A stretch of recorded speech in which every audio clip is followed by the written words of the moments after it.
Network Entertainment. Hi, I'm JB. And I'm Ella. At ito ang Kwentong Callroom, powered by the Pod Network. Hi, Hi! Besh. Hindi tayo nagkasundo ng kulay. Wala akong red. Okay, wala akong okay. masyadong red kasi, Ano tanong mo? Huh? May tatanong ka, di ba? Hindi. Wala ba? Wala. Sabi ko dapat na wala akong masyadong red. Oo, Talaga ba? oo. Yung akala mo yung red, color ko siya. Because you're colorblind, di ba? Hindi. Hindi. I mean, sorry, it looks good on me. Yun yung point ko. Anong you're colorblind? Pero totoo din naman. Hindi kasi sabi ng mga colorblind kong kilala, kaya nila gusto yung bright na kulay. Kasi yun yung nakikita. Ang problem kasi hindi naman siya nagiging zero color. Punta tayo dito. Hindi naman siya nagiging zero color daw kayo. Iba, nalilito lang sila kung ano yung kulay na yan. Di nila ma-call na red ba to, violet ba to, ganyan. Pero pag ganyan, red to. Oo naman. Oo. Galit na galit. Oo. Ayan. Like our episode. So, ito na yung tanong ko. Ano, sige. Naisip mo na ba mag-quit? In general, sa mga bagay-bagay. Oo, like, Oo. I guess in this context, dahil pareho na tayong working in work, May times.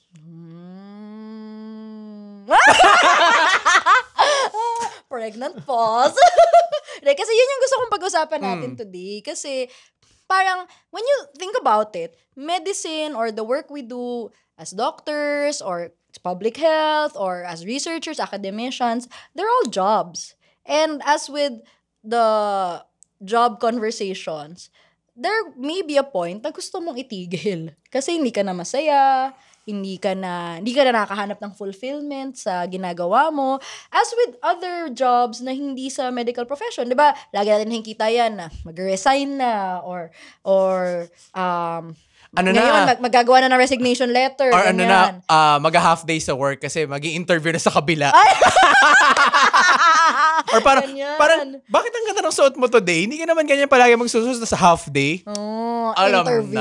Interview na sa kabila. Okay, di ba naging usong term last year ata yung Quiet quitting. Yan, quiet quitting. Diba? So, these are still questions and struggles na naranasan din natin. So, bigyan natin ng konteksto natin, di ba? So, But before that, we are Kwentong Callroom Podcast. we're best friends and doctors, and our goal is to demystify and humanize medicine. Yan. So, sa mga listeners na namin from way back in 2022 when we started, thank you for staying on, for listening to all the episodes we've had every week. We're proud to say na every week may episode kaming nilalabas, and thank you for being part of that conversation, liking, subscribing, following, sharing to your friends. That really helps us a lot. Please continue to find us on different platforms, on YouTube, Apple Podcasts. Yan. Bago yung Apple Podcast. Yes. Hanapin nyo kami doon. Kasi yung iba, wala ng Spotify. Yung iba, wala ring YouTube. Yung iba, wala Apple Podcast. So, ayan. So, wala na. Hindi. Ano ba? Pili ka na anong meron ka. Ba't wala na lahat? Yung YouTube naman, kahit wala kang YouTube, makakanood. Oo naman. Pwedeng pang browser. Ganyan. Yes. So, sa mga new listeners, salamat at napadpad kayo sa episode na to. Feeling ko gusto mo na mag-quit. Huwag mong i-stop. We know you wanna quit. So, keep listening. You'll like this episode. Oo. Pero marami pa kami mga episode bukod sa quitting, na bukod sa pag-resign. Kung gusto mo naman magtuloy, ma-inspire. Yes. Yan. Marami din. Iba-ibang specialty. Yes. Kung gusto mo naman hindi masyadong deep, mababaw. Pwede marami. din. Pagkain, Yes. PowerPoint. Oo, ganyan. Mga damit, ganyan. Mga pag-attend ng conference, Oo. ganyan. Pero feeling ko, habang nakikinig ka, you have to click like, share, subscribe, bell button para ma-notify every Monday 5 p.m. Yan. Yan. And kung gusto mo naman, meron din kaming social media pages na kung saan pwede kang makinood, makisagot sa questions, mag-scroll sa reel, Yes. ganyan. Mamaya, sa end of episode, malalaman mo. May spill kasi yun. Okay, game? Oo. Paano ba to? Hindi naman. Parang, let's start by, paano mo ba malalaman na gusto mo nang mag-quit in general? Okay. Let's contextualize na in whatever medical job you have. Para hindi lang siya sa residency, hindi lang siya sa consultancy, parang iba-iba. Okay. For me kasi, as a person, pag meron akong sinimulan, gusto ko siyang tapusin in the end. Ikaw ay I won't give up person. Oo, ganyan. meron akong Okay. ganon. Kaya kapag na-feel ko na parang gusto ko nang umalis, legit yun. Oh, iba na. Iba na yun. Yan, Kasi ako yung oo. tipo nga na, hindi, pinasok ko to, paninindigan ko to, tatapusin ko yung kontrata, tatapusin ko hanggang dulo. I was gonna say nga na ikaw yung type na hindi mo rin naman kasi sisimulan kung hindi ka Sigurado. determined, Oo. ganyan. Kaya kahit nung resident scene, may mga times na gusto mo na mag-quit kasi 20 na yung patients mo, 11 p.m. na, meron ka pang 3 icha-chart, so maya-maya tatawid na yung charting na date mo, di ba? Hindi ako nag-quit noon. Kasi siguro, part of me, ma-pride din. May ganun siguro na parang, sinimulan ko to eh. oo, sinimulan ko, tapos parang merong part sa akin na, nakakahiya, anong sabihin ng iba? Ayan. May ganun na parang, oo. ay, nag-quit siya. May ganun akong self-stigma. Hindi ko alam kung ganun yung iniisip ng iba kung may pakiba sila. Pero sa akin, may ganun na parang, ay, mahina siya, nag-quit. Ay, hindi niya kinaya, Kasi nag-quit. ganun yung laging association with quitting. Oo. Weakness or Oo. hindi kinaya, ganyan. Oo. Kasi I think same siguro for med students. Ang residency kasi ang dami pa ring may context na training siya, parang educate. Hindi siya, for some, hindi siya job. Kahit Oo. na, technically, ikaw ay binabayaran. Kahit naman yung mga magulang natin, Oo. kailangan ko magtrabaho. Residente na ako. Oo, ito sweldo. Oo. Hindi mo daw kasi binigyan. Ay, Besh. oo. Oo. Dapat daw shinare mo. Okay. Para na-feel nila. Okay. Oo. Pero yun, di ba? Ganun yung pakala nila, nag-aaral ka pa rin. Kaya parang ang daming tanong, di ba? Kailan ka matatapos? Legit question, pero I think ang iniisip nila, hindi ka patapos sa school. Ganun yung pag iniisip. nag-residency ka. Oo. So, ganun nga na may feeling kasi na this is something I have to finish, di ba? Kaya ikaw, di mo rin naisip. Ako din, parang nung resident, hindi ko siya naisip na option. May mga naisip ako na Oo. parang, in words lang na parang, ayoko na. Pero hindi ko siya gagawin. May episode tayo on that, by the way. Ayoko na. So, to Okay. delve more on that. Pwede niyong hanapin dyan. Oo. Pero, di ba, parang may, kasi na, may stigma sa mga nagko-quit. Oo. Di ba? Pero, sige, para mas real, na-feel mo na ba mag-quit? I mean, ano yung mga As in, yung naramdaman itutuloy mo? Ano yung mga symptoms na naramdaman mo? Siguro sa akin, alam mo na yung madali ka nang mairita sa mga bagay-bagay na dati naman gusto mong gawin. Hindi ka ganun baseline. Hindi. Like parang kapag halimbawa, yung sa kaya na masasabi ko na nung residency, kahit maraming mga quitting moments, hindi ko naisip talaga na mag-quit. Kasi hindi naman ako naiirita in general sa patient care. Like kahit on a bad day, at the end of the day, masaya pa rin ako na masyente. So parang hindi ko inisip na mag-quit. Masaya pa rin ako na ang natututunan ko ay IM. So hindi ako lumipat ng residency. Pero kapag naramdaman ko na yung parang ang baba na ng threshold ko sa mga bagay-bagay na dati naman I can tolerate siguro at worst. Yung ganun. May anhedonia din no, na parang wala ka ng play. Not necessarily mairita, pero Oo. parang wala na ring joy. Kasi parang, Totoo. di ba kaya mo naman to pinili? Kasi to some extent, You find fulfillment. or gusto mo siya like for whatever reason, for money, for prestige, Oo. for patient care, for being able to So help. sa'yo, paano yung anhedonia sa'yo? Yung akin parang, alam mo yung pumapasok ka na lang, wala nang ibang nililook forward to. Ito yung literal na itinatawid mo lang. Oo, as in, parang hindi ka nga conscious na tinatawid mo lang, parang naka-autopilot ka lang. Parang, sige, let's get this over with. Tapos, parang din, at its worst, feeling ko, walang end in sight. Kasi minsan naman, ang nagmo-motivate sa'yo ay, matatapos to. Or parang matatapos na yung buwan na GenMed ako. Yes, Yung mga ganun, may yes, ending oo. naman siya every month eh. May countdown. Oo, ganyan. may countdown. Oo. Pero kasi minsan, kapag feeling mo, ito na ba life ko forever? That you might feel lalo, di ba, residence may end may defined end. Pero kunwari, this is a job na parang pinili mo for a long time or parang long term or it could potentially be something that you do day in, day out ad infinitum. Tapos hindi ka masaya. Di ba parang shit, Oo. tutuloy ko ba? Oo, Di ba? Kung yun oo. yung rest of your life. Yung isa pa na naisip ko, pag na-feel mo yung sense of stagnation, yung parang, Hindi ka eto na na lang ba ako? Oh. Parang may ganun. Hindi ko alam kung very, very doctor personality yung gusto mo palagi nung may growth. May level up. May iba naman Ganyan. kasi tayong mga kaibigan or mga kakilala na okay lang sila sa trabaho nila, pangkain lang nila, tapos they find joy in other things. Pero ako kasi, for me, yung work ko ay 8 to 5 siya, oo. Pero hindi lang siya basta work for me. Parang it has to have meaning. So parang kapag wala na yung growth, meaning in terms of my own growth din as a professional, pag wala na siya na hindi ko na nakikita yung sarili ko na may natututunan pa ba ako dito o para na lang akong isang worker na gumagawa na lang ng mga bagay just for the sake of it. Pero baka by personality din siya, no? Kasi Oo. tama ka na ako, nakikita ko na yung appeal nung ito ay ang aking income generating work. Na parang ito ay gagawin ko kasi kailangan ko ng pangkain, pangrenta. Oo. Tapos sa ibang bagay ka nga maghahanap. Parang actually, yung iba nga sasabihin nila na kailangan ko mag-work para ma-fund yung mga passion ko, mga gusto kong gawin. May mga ganong tao na totally fine. Not everyone has to treat their job as some great big project of the universe na kailangan nilang gawin. Pero pag ganun ka, okay lang din. And dun papasok yung ganun ako feeling ko nga ganun ka. Daming alam eh. Parang ako, narating ko na yung, not saying na this is a better way to look at things, pero parang, hindi ko rin kasi yung gets dati. Yung parang, my job is just my job. But now, I see it as, may benefit pala talaga na, okay, iba yung mga gusto kong Baka gawin. hindi ko palang nahanap yung the price is right na job.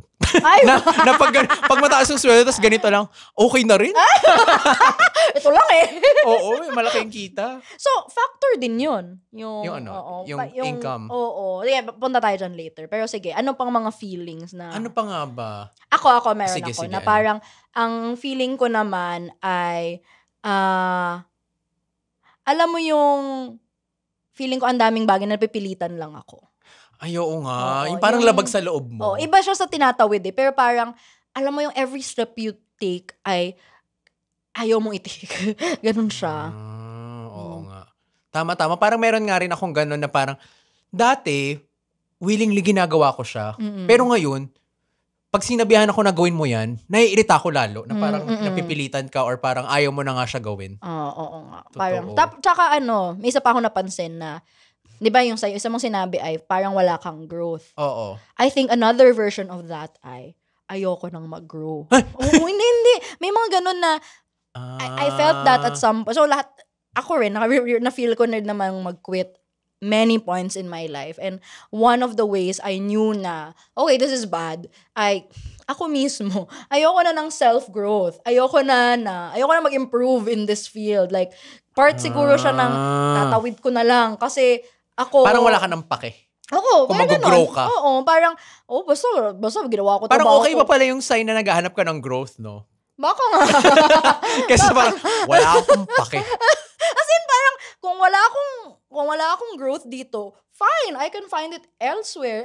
And I think perspective din 'yon na pwede kasing ganun yung hanapan mo ng fulfillment, pero kung ikaw yung type na mahalaga sa na may fulfillment ka nakukuha sa work, na I think a lot of people are naman, ay parang red flag siguro na wala akong pake kung ano. Tsaka, alam mo yung wala akong pake kung ano mangyayari sa kumpanyang to. Basta ako, gagawin ko lang yung part ko. Kung ano man yung grand vision nyo, bahala kayo. Ganyan. Speaking of vision, another sign. Alam mo yung, Wala ka ng vision. nagpaplano na sila, pero hindi mo na nakikita yung sarili mo nakasama sa plano na yun. May parang relationship to. Pwede din. Oo, di ba? Pero alam mo, sa relation, kasi yung past ex ko, meron siyang ganyang linyahan na parang, wala ka na sa plano. So parang, hindi ko siya gets. Ngayon gets ko na. Ngayon gets ko na okay. So parang ano na nga siya, dahil hindi na nga part ng future plans mo yung current work mo, might as well, parang isang sign na yon na parang di mo na nakikita yung sarili mo. Di ba mga tinatanong sa HR, where do you see yourself 5 years from Not now? here. Not in this company, unfortunately. Tsaka parang, kahit nga sa relationship, parang, di ba isa yun sa way para malaman mo kung siya na, ganyan. Oo. Ay, kung nakikita mo talaga legit yung future with that person. No. So, same thing with work. Oo. Kung nakikita mo pa yung sarili mo, ano ba ngayon, 2025, by 2030, yun pa rin ba yung, nandun ka pa rin ba? May or may not be same work. Pero kung at all, hindi mo nakikita yung sarili mo in that company or in that organization. Or doing isang those sign na things, di ba? yun. Oo. Okay. Oo. Meron ka pa bang mga feeling? Ano pa ba? Kasi may next question ako. Siguro yung last na ay, kapag yung dating shared vision ninyo nung company mo or nung organization mo ay hindi mo na shared. Parang jowa pa din. Oo, pag hindi na kayo same page, na parang Oo. iba na yung gusto mo, iba na yung nakikita mo for yourself in the future, pero ito pa rin yung vision nila for you. Naisip Wala. ko, you grew apart. Pero, Oo, parang may growth, if may ano, no, falling out. Falling out. Oh, ganda. diba? Ganda. Oh, sige. ano? May next question ako. Anong mga nagko-contribute to not liking what you do? Or to making you want to resign? What are the factors in the workplace that make you feel that Ako, way? Salitan tayo. feeling ko very type A to, or hindi ko alam, very me lang na, speaking of growth, kapag hindi mo na talaga, kapag nagkaroon ka ng time na magmuni-muni at mag-isip-isip, at yung naisip mo ay feeling mo, yung end goal mo, yung feeling mo, hindi na makaka-contribute yung current work mo to achieve your end goal, I think contributory yun para mapaisip ka na mag-resign. So, Kasi although masaya ka naman sa ginagawa mo, okay naman yung work culture, pero kung hindi mo na siya nakikita na nagko-contribute or magko-contribute dun sa gusto mo maging ikaw 10 years from now, baka logical thing to do na umalis. Very philosophical yung atake natin. Oo, Parang yun yung ano ko dun. goal mismatch, ganyan. Oo, Okay. sa'yo. Ako, very mababaw things. Ayoko sa boss. Ganyan. Okay. Ayoko sa boss. Hindi, kasi I realized this from a previous job. Wink, wink. Na parang, kasi yung job na yun, gusto ko yung work. Like, gusto ko yung ginagawa ko, gusto ko yung job assignment, yung job description, parang, okay, this sounds like me. Pero yung boss, di ko talaga gusto. As in, hindi ko gusto yung work ethic niya, hindi ko gusto yung direction, yung vision niya, if any. If any. Hindi ko gusto yung, ipapasa. Parang alam mo yung marami siya sabihin, pero in the end, papasa pa rin niya sa yung gagawin. Yung hindi siya, yung talker, not a doer. Ganon. Parang, I realize na, kahit anong gusto mo dun sa work, kung hindi mo gusto yung boss mo, yung immediate superior mo, who will likely dictate a lot of your workload, parang there is still a way to not enjoy it. Parang pwedeng mag-fall yung house of cards.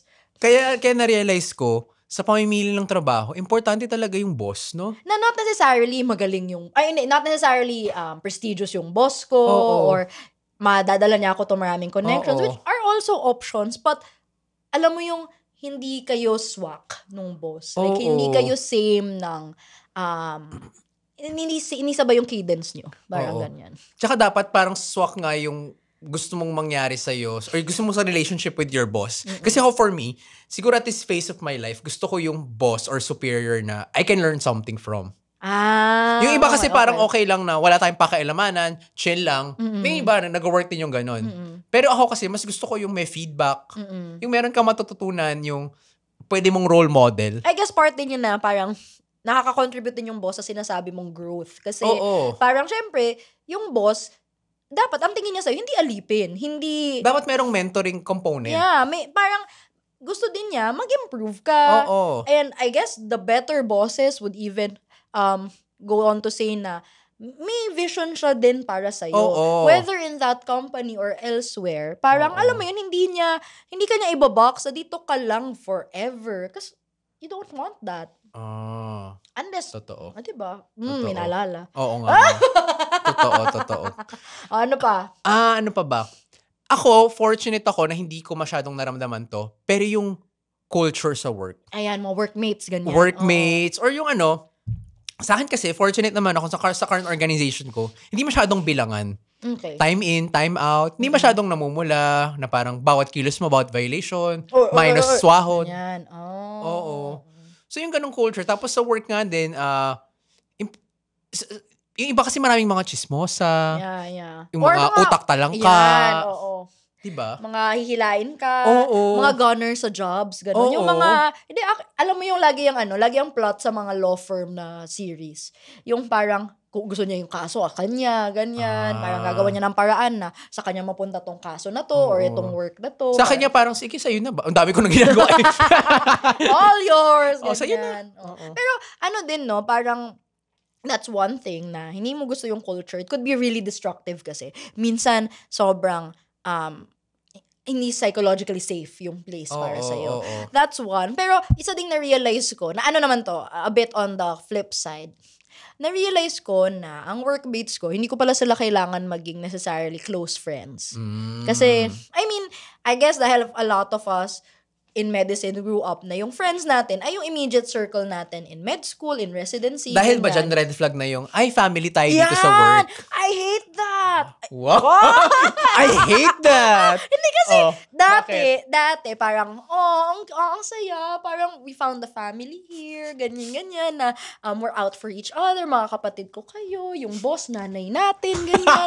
Pero parang, habang tumatanda ako, parang, ang toxic pala. Kasi, pag naintindihan mo yung hinihingi when you say family mo to, Beyond office hours. oo, parang, beyond office hours. Ayan pa, yung mga ayoko yan, yung mga may work, another thing. Pero, walang delineation of work and life. and personal life, diba? So, anyway, yon parang, kapag family beyond office hours, para willing kang mag-set aside no own time and own space mo para sa kanila, parang, it could get toxic. And, na-learn ko na, ang work, pwede namang, it could be a cordial, a healthy environment, pero hindi mo sila kaibigan. Kaya parang gets okay na natin yung, hindi ako nandito para makipagkaibigan. Oo. Pwede naman talaga, parang bonus na lang yun. If mag-swak yung personality natin and vibe natin, sure. Hindi rin naman na you're out to get everyone. Hindi Hindi rin naman naman. enemy, di ba? Oo. Pero parang, ang dating kasi nung, hindi ako nandito para makipagkaibigan, ay parang, nandito ako para mga apak ng pagkatao. Ganyan. Manggulang. Na may ganong tao siguro, pero it could also be taken na andito ako para magtrabaho kasi kailangan ko ng kita at kailangan ko ng pang-araw-araw. Totoo. Diba? Yun, so that's one thing. Ayun. Yung isa ko, nabanggit ko na, pag feeling ko, wala nang delineation between my personal life and my... Contributory, Oo. And parang ang hirap kasi niya sa ating mga doktor kasi ang tagal-tagal nating nasanay na pareho lang dapat yun. Totoo. Na hindi tayo nasanay na weekend, sacred. Or hindi tayo nasanay na, okay, ito ang time for work, ito ang time for play. Hindi tayo ganun. Parang play? Why? Parang may ganun akong toxic thinking dati na, bakit? Tapos i-judge mo pa yung mga tao dati na, na unahin to, ganyan, na dapat work. Pero parang, bakit mali na piliin yung personal life at mag-set aside ng time for personal things? Diba? Ako, ang kaya ko pa lang, na medyo proud ako, yung 5 p.m. Nahingi ka na mag-text, ganyan. Hindi ako nanggugulo ng ibang tao. I may or may not work on my own, pero at least hindi ako nanggugulo ng ibang tao. And weekends. Kaya maganda talaga yung scheduled message. Thank you sa nakaisip ng scheduled message. Gamit na gamit ko yan. Kaya every Monday, 5 a.m. lahat ng email ko. Akala niyo, magising ako noon? Hindi ako gising noon. Scheduled email lang yan. Kasi parang, kung kailan mo siya maisip gawin at in your own time nagawa mo siya. Pero alam mo na, okay, these people might not be working at that time or may not want to receive any notification, di ba? Respeto lang. Diba? Okay. Ano pa? Ano pa nga bang contributory? Ako meron pa ako. Sige. Na parang, Feeling ko last na yan. Go. Sige. Na parang, nauubos lang ako ng menial tasks.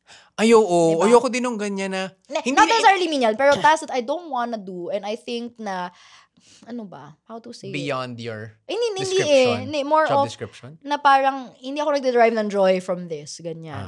Ako naman, medyo ganun ako na, hindi naman sa, di ba, naalala ko tuloy episode natin na, porkit taging lang, hindi na marunong maggawa ng ano. Ako, ang point ko naman ay, binigay kasi ito yung toxic senior. Sige. Binigay kasi sa akin yung description, for example, like a supervisor or a manager.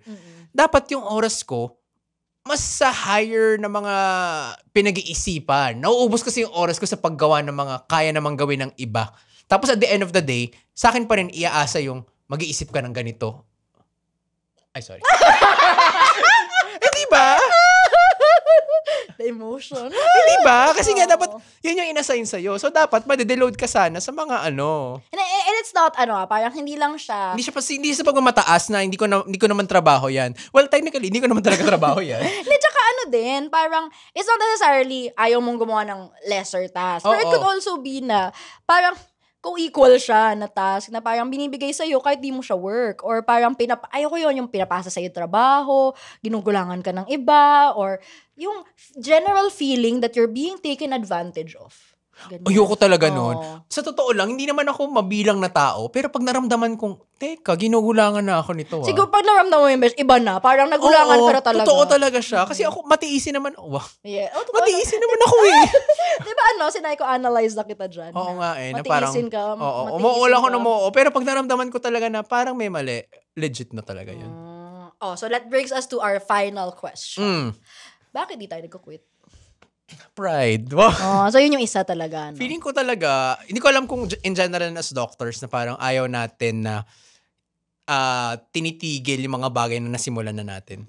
Yung isa pa dyan ay, I guess it goes for medicine, residency, etc. Feeling mo kasi nag-invest ka na in it. Na parang nagbigay ka na ng... Ano nga yung tawag dyan? Sunk cost fallacy. Sunken. Sunken Garden garden. yard. Sunk cost fallacy. Na parang, kunwari, med school, nabayaran na yung tuition eh. Tapos, residency, parang, nag-start ka na, let's say, nag-start ka ng mapagod, ganyan. Or, in some institutions na may plantilla, di ba may caveat pa yan na baka ipabayad sa'yo yung swineldo sa'yo. Kasi nga, plantilla position siya. Sayang yung slot, sana napunta sa iba. So, may ganon na parang iniisip mo, worth it ba na ano yung ititimbang mo? Yung pag-alis mo versus pag-stay, saan ka mas mahirapan, ganyan. And I guess, a lot of us think na, lalo na sa mga bagay na may katapusan naman, tapusin na lang natin. Or, ang isa pang reason dyan ay, naniniwala tayo na yung current work natin ay na yung best. Na parang hindi natin iniisip na, kasi parang iniisip natin, hindi naman ako makakahanap ng iba. Alam mo yung kaya minsan may mga relationship na tumatagal. Kasi yung iba, parang iniisip nila, wala naman na magkakagusto sa akin or parang di na ako makakahanap ng iba, so magsistay na lang ako. Isa pang version dyan ay, alam mo yung na-lock in na yung isip mo na, ito ako. Na parang, kahit na ito yung vision ko for myself, kahit na you find yourself not really liking what you're in, but you've spent so much time thinking of yourself that way, parang hirap nang i-disconnect yung dalawa. So, it takes a while for us to get used to the image of ourselves na hindi yun yung trabaho. So, kaya parang, teka, bakit ko ayaw? Eh, di ba ito yung dream mo for so long? Dream, ganyan. Or ito yung parang you set out to do, kaya ka nga nag-invest ng parang merong years. part sa atin na we refuse to accept that we change. Or we change our dreams. Oo. We change our minds. Oo. Tapos, in a more toxic light, we feel sometimes that that's a failure na, hindi desidido mag-isip. Or, paiba-iba ng isip na, alam mo, that could be fine. Or parang it's merong okay. mismatch sa label or parang dreams na binibigay sa atin ng society na dapat ito ka. Pero dahil hindi ka ganito, ayaw mo nang umalis. Diba? Oo. Isa pang reason dyan ay parang kung hindi ka man nasasayangan for yourself, nasasayangan ka kasi alam mo na somebody else could have taken that job. Lalo na kung residency, parang, di ba, ang ano yan ay... Ang galing mo na ako kung naisip mo yun na parang... dapat, feeling ko, dapat may mas deserve sa akin so hindi ako aalis. Di ba parang ganun ba yung point mo? Oo. Or parang, ang linyahan kasi, this is the Keme-Keme program, na ilan lang Creme de kayong la creme. pinili, ganyan, tapos aalis ka. Parang, ay, sorry. Di ba? Kasi Okay, hindi na. sorry, Dali ka usap. Oo, di wag na. Bigay nyo, di ba? May ganun din tayong thinking. Ano pang reason na ayaw mag-quit? Siguro, a part of you is being held back by, I don't know, like any force or baka yung feeling of indebtedness. Yung parang may utang na loob na feeling ka na ayaw mo. Hindi siguro kapag naging okay naman yung company or organization, pero for some reason, you don't find joy na anymore. Parang meron kang sense of utang na loob na kaya ayaw mong umalis. Pero alam mo, in the end, habang tumatagal, mas nagiging resentful you'll just ka. grow resentment na parang mabubuisit ka lang, maiinis ka lang, mas-strain lang yung relationship nyo. So, might as well leave as early as possible. Yung utang na loob din ay pwedeng sa magulang mo, sa nagpaaral sa'yo, sa mga, alam mo yung, ang dami na nag-congrats sa'yo, or ang dami ng pag nagkikita kayo, parang, uy, 1 year na lang, matatapos ka na, ganyan. Tapos parang, shit, kaso gusto ko mag-quit. Who's gonna tell them? Yan, yun yung mga iba pang factors na, isa pa, ito, mababaw na lang to. Pero parang, hassle siya. Gets mo ba?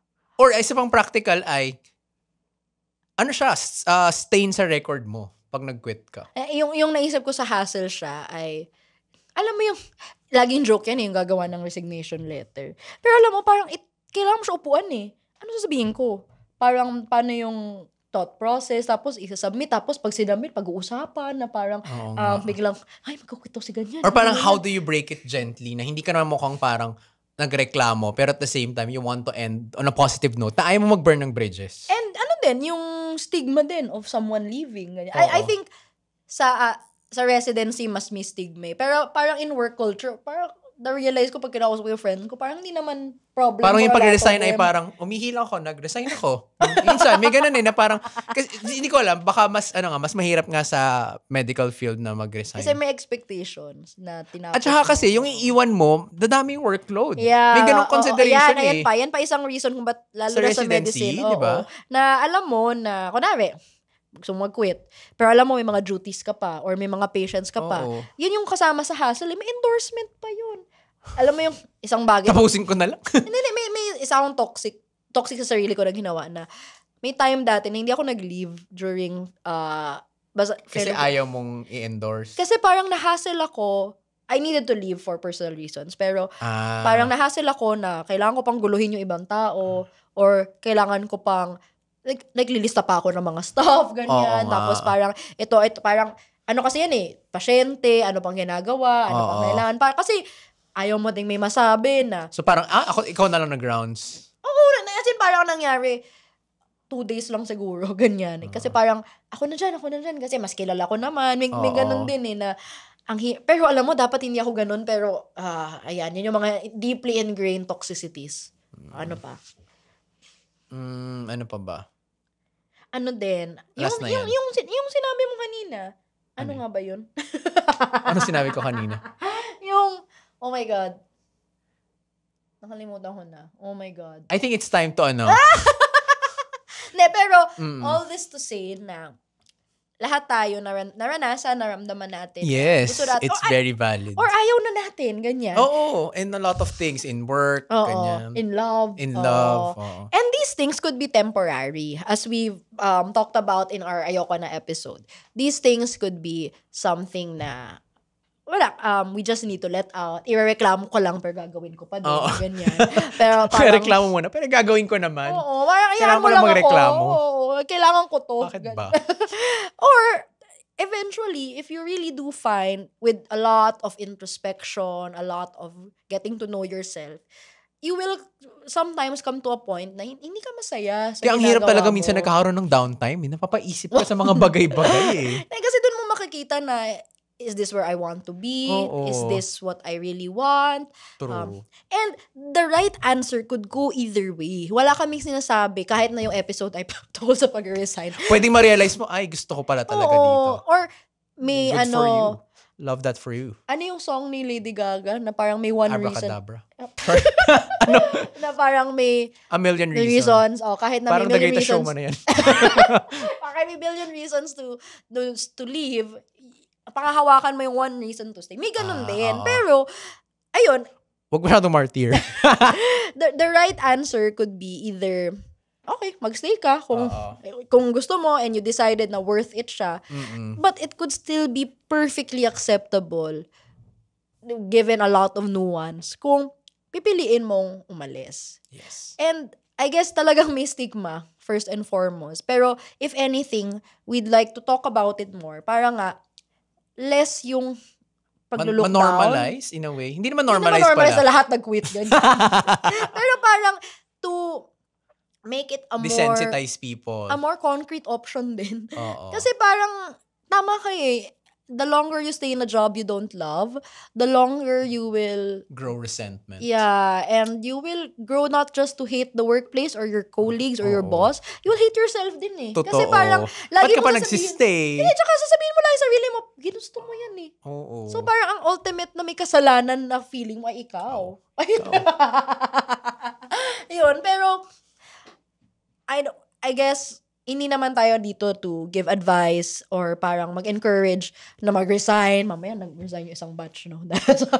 Hindi naman to para mag-resign lahat or para mag-stay lahat. It's just really for us to think about things that trouble us, disturb us, and I guess also shout out sa mga workplace na sana, kung napapansin nyo na madaming hindi masaya, madaming nagko-quit, madaming, ayan, for whatever reason, na magkaroon din tayo ng Introspection of Yeah. your environment. And mas maging madali gawin yun na what's wrong with the workplace or what's wrong here, what makes this workplace toxic, what makes people quit, what makes people depressed, what makes people anxious to go to work, what makes people not want to do their work. Parang lagi kasi tayong may undue blame sa tao, sa individual. Sipong ko naman ngayon. Parang I guess it's time. may undue blame tayo lagi on the individual na kaya yan nag-resign kasi tamad siya, kasi mahina siya.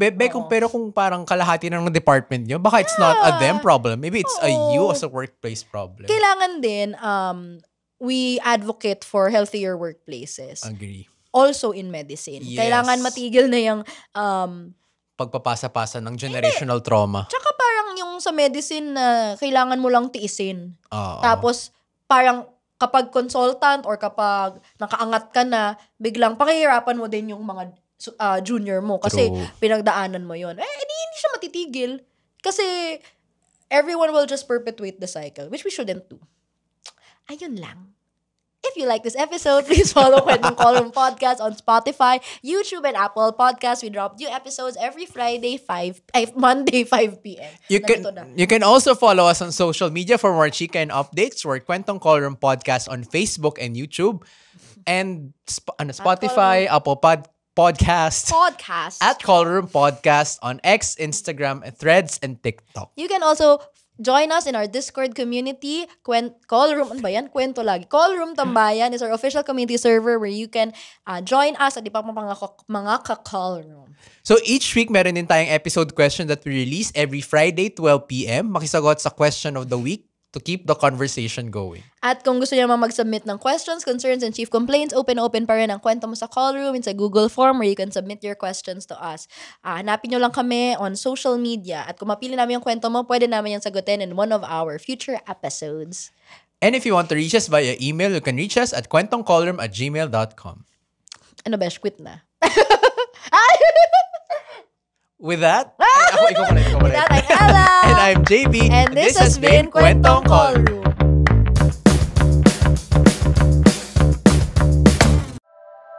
The opinions of podcast creators, hosts, and guests are not necessarily reflective of the official stance of the Pod Network Entertainment, its hosts, or other network programs. The content created by the people behind the podcast is personal and not meant to harm any religion, ethnicity, group, organization, company, or individual.